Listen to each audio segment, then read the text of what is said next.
आता केशवराव जगताप दुपारी तिथं होते, आम्ही त्यांच्याशी बोललो. त्यांनी मीडियावाल्यांना ताडपत्री उघडून दाखवलं साखर भिजली का नाही.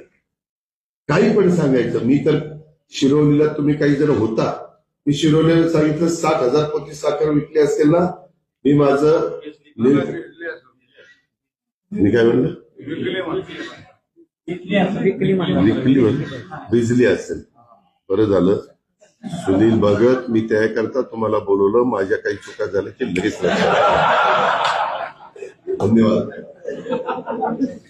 माझं ह्याच्यामध्ये हे सांगतात, साखर जर भिजली असेल तर आम्ही आमचं पॅनल मागे घेऊ. मी जाहीरपणे काय सांगितलं होतं शिरोलीमध्ये, कारण मी एमडीला पण विचारलं, मला नक्की सांगा, मी आज तुम्हाला फोन करतोय, त्याच्यामध्ये वस्तुस्थिती सांगा, काय झालं असेल तर सांगा, आमचं काही म्हणणं नाही, पण फॅक्ट